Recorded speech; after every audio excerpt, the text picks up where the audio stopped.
we proceed to the second piece on the same list, which is Mussorgsky's Il Vecchio Castello, the old castle from Pictures at an Exhibition. In case you're not familiar with the story of this piece, it's worth telling.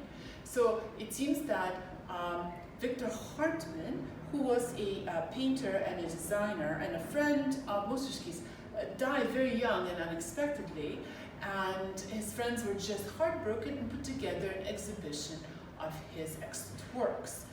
So Mussorgsky attended it and was apparently overcome with emotion and put down his feelings about this into this piece. So each movement of Pictures and Exhibition depicts a particular picture or painting, and in between there are promenades where he walks from picture to picture. Il Vecchio Castello is very early. I think it's number 2, the second picture that he sees. That the painting on which it's based no longer exists. There are maybe 4 or 5 pictures of Hartmann's that are still extant, and honestly, in my opinion, they're terrible. So it was obviously the artist's personality that attracted all his friends.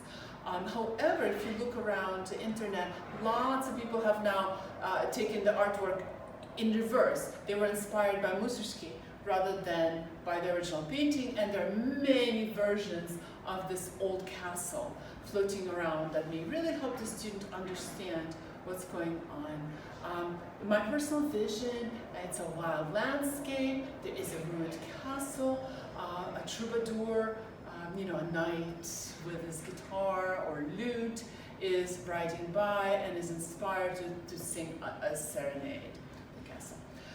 When working with pictures, it's very interesting to look at the orchestrated version that was created by Ravel, which is just really, truly fantastic, and look at the orchestration. And orchestration is like this for this piece. There are 2 bassoons, which will be represented by my left hand, and the melody is probably the most famous solo for a saxophone that exists in all classical music, and eventually the strings come in. Thinking about those instruments sort of changes your feeling about the tone color, the pedaling, and so on. How much you would like to trust Ravel in this is, of course, a personal decision. I think Ravel's a god, so there we go. But anyways, here's a little bit of the Vecchio Castello.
prefer to play this one somewhat slower than the standard interpretation.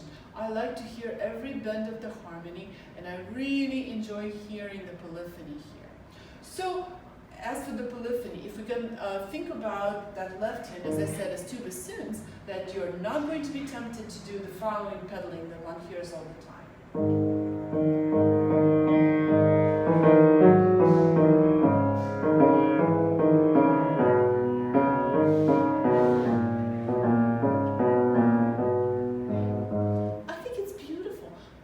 I think having the clarity of the bassoons is prettier.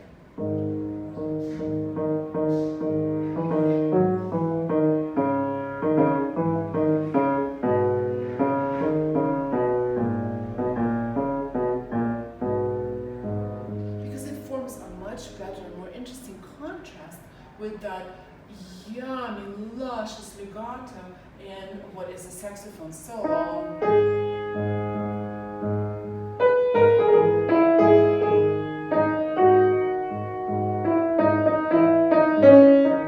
Right? I find a lot of interest in that. And then when the strings come in, then there's lusciousness everywhere.